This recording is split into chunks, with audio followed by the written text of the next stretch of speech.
Aj počas najkrajších sviatkov roka vám želáme z obrazoviek televízie Region príjemný sviatočný dobrý deň. Televízia Region vám aj počas prvého sviatku Vianočného ponúkam zaujímavé rozprávanie. Dnes nás prišli pozrieť dvaja hostia a som veľmi rád, že nie je to kompletná rodina Pištejovcov, ale myslím si, že ak povieme, že ide o slovenského stolnotenisového reprezentanta, 13-násobného majstra Slovenska vo dvojhre, vo štvorhre, rovnako tak aj s dvojnásobnou účasťou v Lige majstrov, dvakrát víťaz Ligy majstrov, rovnako tak aj v mnohom bohaté zastúpenie, čo sa týka legionárčenia. Ľubomír Pištej, vítajú nás, dobrý deň. Dobrý deň. No a rovnako tak aj jeho tatino prišiel, takisto Vlado, vítajú nás, dobrý deň. Ahoj, ďakujem. Tak sa teším, že naša dnešná 15-minútovka bude naozaj vyhradená príjemnému rozprávaniu nielen o stolnom tenise, ale samozrejme aj o týchto krásnych sviatkoch. Ak už hovoríme, páni, o Vianociach, Vianoce a Pištejovci, ako to ide dokopy. Ja môžem našim televíznym divákom hneď z úvodu prezradiť, že ty už si dostal vlastne taký krásny vianočný darček pred 5 mesiacmi. Presne tak, narodila sa mi malá Sára. Gratulujeme teda. Ďakujem. Čiže to už bol darček sám o sebe a vlastne ja už nič nepotrebujem dostať na Vianoce, už sa z toho budeme tešiť. Myslím, nielen ja, ale všetci. Jasné. Predpokladám, že aj starý otec je teda hrdý, keď možno by to chcelo nejakého ďalšieho reprezentanta, ale tak možno Ľubov popracuje ešte viac a možno sa potešíme aj z ďalšieho prírastku. A možno medzi ženami je to v pingpongu jednoduchšie, že to by aj tak mohlo byť. Ale veľmi sme radi, že prišli, že sa zastavili v Prešove, kde my bývame, kde bývajú aj nevestiny rodičia, teda koreň celý je prešovský, keď to tak zoberieme, a sme radi, že ich môžeme všetkých privítať doma. Teším sa, že ste tu, priamo v našom štúdiu, tu v Košiciach vlastne, kde zapustili pevné korene koňare. To je naozaj veľmi dobré a vlastne traja sme tu v tejto chvíli. Chlapi, chceme sa samozrejme rozprávať aj o tom, že sú to predsa len najkrajšie sviatky roka. Čo to pre vás znamená? Už keď sme spomínali, Vlado, že predsa len je to široko rozvetvená rodina, tak si myslím, že máme o čom rozprávať a myslím si, že už aj taký ten váš bytík bude aj malý na takéto osadenstvo, že? Tak áno, oni prídu, respektíve sú traja, nevesta Dominika, Ľubo a malá Sára. Máme ešte dcéru, ktorá príde s priateľom. No a my sme vlastne s manželkou dvaja, teda keď to tak zoberieme, v štvorizbovom byte nás bude tak akurát. To už by chcelo aj nejaké obydlie, že väčšie, Ľubo? Tak ja bývam inde, čiže je to iba na tieto sviatky. Myslím, že dobrých ľudí sa veľa zmestí, takže na tých pár dní je to akurát. Veru tak, dobrých ľudí sa všade veľa zmestí. Ako to vyzerá u Pištejovcov na Vianoce, skúste možno trošku poodhaliť našim televíznym divákom, možno aj skrz tých jednotlivých tradícií. U každého je to možno inak, ako to vyzerá teda, ako zvládate ten predvianočný zhon, ktorý teda už máme samozrejme za sebou, ale ako to hlavne vyzerá počas toho štedrého dňa. Ľubo? Čo sa mňa týka, ja veľmi sa nezapájam do tých nejakých pripravovačiek a do varenia. Moja práca je skôr nezavadzať, ale... Aj moja, áno. Ale čo sa týka večere, tak tam už prichádza môj čas a tam jem, čo mi dajú. Ako to vyzerá na štedrovečernom stole u vás? Tak to môžem skôr ja povedať. Áno, nech sa páči. Pretože oni chodia k nám, zatiaľ je to tak, že stále boli vlastne na Vianoce u nás, Dominika, Ľubo, a vlastne riadi to celé manželka moja, ktorá je do ničoho sa jej nemusíme miešať, ani nechce, že by sme sa jej miešali. Naša úloha je, tak Ľubo povedal, nezavadzať obidvoch. My by sme mohli urobiť, prepáč, do toho skočím, taký klub chlapov nezavadzaj, chlapi nezavadzaj. Áno, ja som, vítaj. Chlapi nezavadzajme na Vianoce, tak odštartujeme ten klub. Áno. Naša práca je trošku popremiestňovať možno toto, čo treba s nábytkom popremiestňovať, aby za ten stôl sa nás vošlo tých 8, alebo koľko nás je. No a také len úplne drobné veci, že vynie smetie. Ty to máš dačo iné v tom? Musím, hej. Sem tam aj sneh odhrabem, priznám sa, ale nezavadzať. Možno trošku degustovať. To je to dôležité, ale také, že bobaľky, kapustnica, neviem, kapor, možno rezeň u vás, šalát, ako to vyzerá na tom stole? Bobaľky musia byť, to je jednoznačné, taktiež kapustnica, ja mám rád takú kyslejšiu trošku a losos, to je pre mňa tiež... U nás sa varia kapustnice 2. Áno.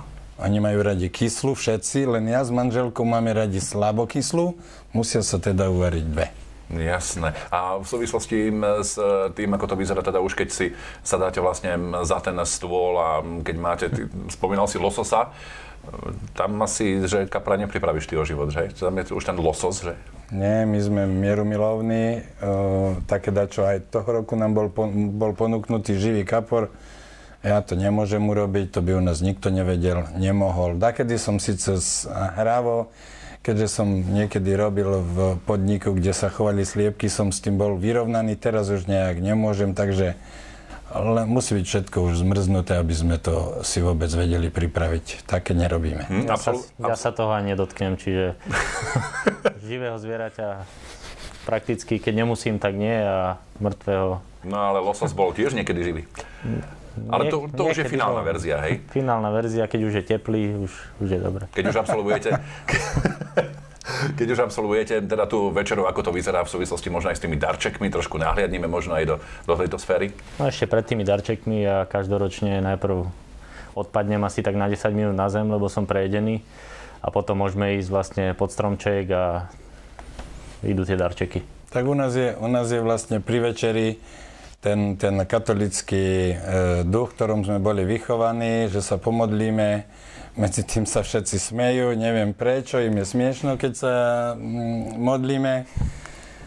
Potom sa najeme, je taký ešte úzus u nás, že nikto nesmie od stola počas jedla odísť, môže odísť len gazdina a potom sa ide k tým darčekom, ktoré možno Ľubo povedal už predtým, že najväčší darček je, že sme spolu a teraz, že máme vnúčku, čo sme dosť dlho čakali, keď to tak mám povedať.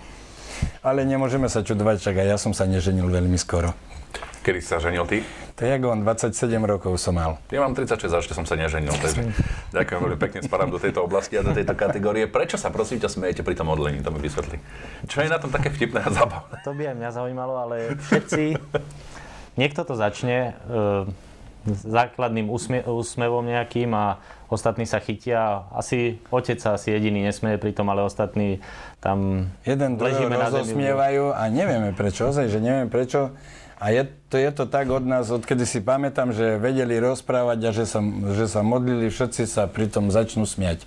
Ináč chodí ku nám na všetky Vianoce aj niekedy, keď žila ešte svokra moja, oni chodili, všetci sa u nás schádzajú a teraz už chodí len švagrina, ktorá zostala, svokrovci už nie sú, ale ten smiech pri tej modlitbe fakticky je vždy. Ale to je dobrá nálada. Možno, že to je dobre. Ale to je dobrá nálada, že jednoducho aj rodina je pospolu a tak ďalej. Možno to vychádza aj z tej pohody, ktorá je v rodine. To je mimoriadne dôležité. Lebo kedy si ty sám osobne prestal veriť v to, že teda nie je nejaký ten Ježiško, ale že si teda precitol v krutú pravdu? Ja v to verím ešte stále. Stále je to tak, hej, Vlado? Tak ja si u seba to nepamätám, už mám veľmi veľa rokov. Neviem. Toho veru. Ale Vladovi môžeme asi vďačiť to, že máme teda 13-násobného majstra Slovenska, dvakrát víťaza v stolnotenisovej lige majstrov. Možno trošku aj na túto tému predsa len si asi aj ty rád, že ťa dokopal práve k takémuto peknému športu, akým stolný tenis je. Samozrejme, ako nemusel ma až tak dokopávať, lebo mňa to bavilo od začiatku, ale keby ma k tomu nemal kto priviesť, tak nikdy by som možno tu nesedel, ani by som nebol tam, kde som bol a čo som zažil. Som nikdy nezažil. Každopádne myslím si, že aj to, čo sme už avizovali, že máš za sebou a množstvo legionárskych zastávok. Momentálne si v týme Hradce Králové. V Českej republike bol si vo Francúzsku, bol si v Španielsku, bol si takisto aj v Belgicku. Kde, v ktorej tej krajine si sa cítil ty najlepšie z toho legionárčenia? Kde ti bolo tak, že si povedal, že tu by som si vedel predstaviť zapustiť hlbšie korene? Každá z tých krajín má svoje špecifika, ako som už predtým hovoril, a veľmi sa mi páčilo v Španielsku, keď som tam bol len rok, ale ľudia boli veľmi ústretoví. Taktiež vo Francúzsku, kde som bol 6 rokov, ľudia perfektní, čiže možno keby som mal vyberať, tak medzi týmito dvoma krajinami. Ako sa na ľubové úspechy díva ocino, Vlado?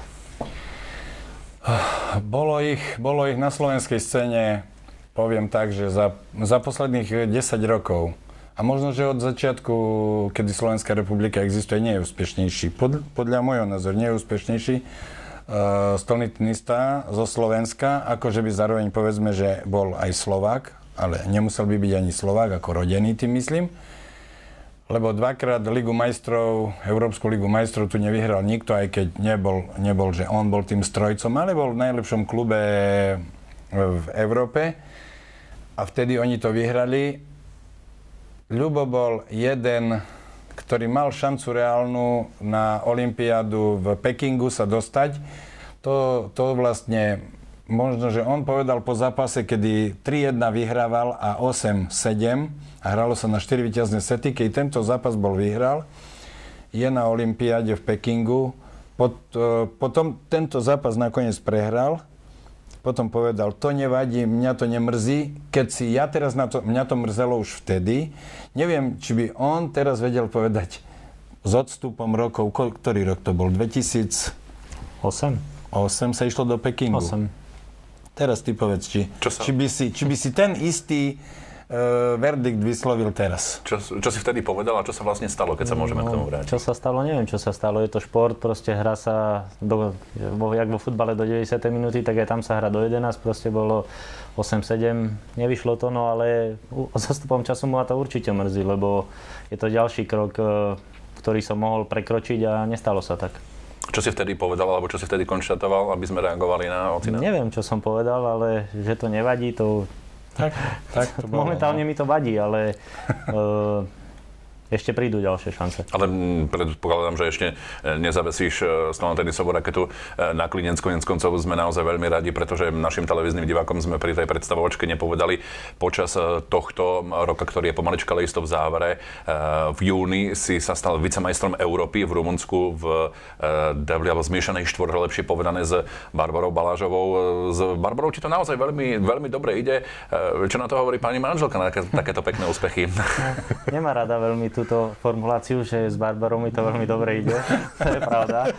Ale jak to začína za pingpongovým stolom, tak to aj končí. Čiže je to hlavne o tom. Ale naša slovenská dvojica nám robí veľkú radosť. Veľmi dobre si rozumieš, nie naozaj úspechy. Čím to je, že sa takto doplňate, sedíte si naozaj ľudsky, morálne, čo sa týka výkonnosti takisto? Musí to všetko klapať, ináč tie úspechy neprídu. Vlastne nie nadarmo sa hovorí aj, že sme dobrý tím a že rozumieme si v kabíne a tak ďalej. Čiže toto platí aj v tomto športe, aj v zmiešanej štvorhre ešte viac, kde je chlap so ženou ešte zmiešaný, že nie sú to chlapi medzi sebou, čiže tam to musí fakt klapať aj pomimo a bez toho by to nešlo. Keby ste si zahrali dvaja debla vo štvorhre, čo sa týka tenisu, tam by bol kto úspešný. Samozrejme, otázka je, kto je na druhej strane, samozrejme, ale hrali ste už niekedy takto, že spolu proti niekomu, povedzme, aj v tenisovej štvorhre? Ja hrávam tenis, to je pravda, ale Barbora, čo mi hovorila, tak je tenisový analfabet, čiže neviem, ako by to vyzeralo. Neviem, keby stali možno nejaký, neviem, ťažko povedať. Ocino je takisto stolný tenista, síce na amatérskej úrovni, ale tiež si zahráš, že? Ako je to s tebou? Áno, tak ja hrám tu na... dá sa povedať, že takú minulý rok sa mi podarilo dokonca zasiahnuť do jedného zápasu v druhej lige, ktorú náš klub hráva. Nastúpil som... Môžem povedať, že tam som dosiahol svoj najlepší výsledok v jednom zápase, kedy som porazil, možno mi vzdal, že možno nebol sústredený, som podrazil tu na trénera aj v reprezentácii Andrej Zelínsky. Ale nech sa páči. A tak ty už si vážny borec, ale... Vyhrával som 2-1 a 7-1 a mi vzdal zápas. Hral som na 3 víťazné sety. Ináč vlastne ja sa tomu fakt venujem. Ja beriem ping-pong ako oddych. Pre mňa práca je jedna vec, vyčistiť hlavu cez stolný tenis je niečo celkom iné, tak to beriem amatérsky. Keď som s Ľubom začínal, tak isté, že možno, že ja som si splnil svoj sen cez neho, teda môj nesplnený sen, som sa snažil cez neho nejak dostať, ale musím povedať toto, čo on povedal na začiatku, že veľmi som ho tlačiť nemusel. Do toho, aby chcel. Vidím plno príkladov okolo seba, kedy otec chce, alebo rodičia chcú v športe. Decko nechce. Taký tandem nemôže fungovať. Musia chcieť všetci. Keď bude chcieť decko, otec nebude chcieť, alebo rodičia, nemôže to fungovať. Dojde do určitej do určitého levelu a tam to musí skončiť. Keď budú chcieť obidvaja, u nás to tak bolo, že sme chceli. Samozrejme, u mladých to je aj o tom, že predsa len tí rodičia sa vidia samozrejme u tých mladých, ak chcú to prebenotia, že možno tých nesplnených prianí v živote preniesť, povedzme, na mladých. Neskúšal si niekedy dnes mladých chcú byť, ja neviem, ako Messi, Ronaldo a Beckham a Rooney a rôzni iní hokejisti, Ovečkin a rôzni iní. Ty si vybral vlastne stolný tenis, také trošku netradičné pre mladého chalana? Hrával som aj futbal, keď som bol mladý, ale prišiel som do veku, kde som sa musel rozhodnúť, čomu sa chcem venovať na 100%, keďže chodiť na 2 tréningy tam a na 2 niekde inde, nie je to najlepšie riešenie z pohľadu toho, že bol by som možno priemerný tam a priemerný tam. Ja som chcel byť radšej niekde možno slabší, ale inde zase excelovať, čiže kvôli tomu. My sme mali pred niekoľkými dňami návštevu zo Slovenského paralympijského výboru, bol to Janko Riapoš. Ako by to vyzeralo, keby ste si dali exibičný zápas? Ľubo. Exibičný, keby sme si dali, tak by to vyzeralo exibične. Keby sme si dali reálny zápas, tak asi by mal problém. Tak to už, hej. Ty si spomínal v jednom svojom vyjadrení ping-pong, v jednom vyjadrení stolný tenis. Mnohí si povedia, že ping-pong, lebo to nie je správny pojem, ale teba začiatkom roka v závere nášho príjemného rozprávania ešte povieme, čaká jedno veľmi zaujímavé podujatie. Práve keď sa bavíme na tému stolného tenisu, stolný tenis je stolný tenis, ale ten ping-pong sa dostáva pomalička isto do uší verejnosti ako takej. Prezrať nám trošku bližšie. Jedná sa o nový šport, ktorý vlastne funguje nejaké 3 roky a hrá sa iba s drevom, na ktorom je tzv. Brusný papier, kde sú úplne iné vlastnosti ako na normálnej rakete stolnotenisovej. Čiže je to iný šport a pomaly sa, jak si hovoril, dostáva do médií a myslím si, že má budúcnosť. Som rád, že aj naši televízni diváci sa prostredníctvom televízie Region zoznámia práve jednak so stolným tenisom, ktorý veľmi dobre ovládajú, jednak s ping-pongom. Tak želám naozaj naplnenie tých ambícií a môže to byť určite veľmi zaujímavé.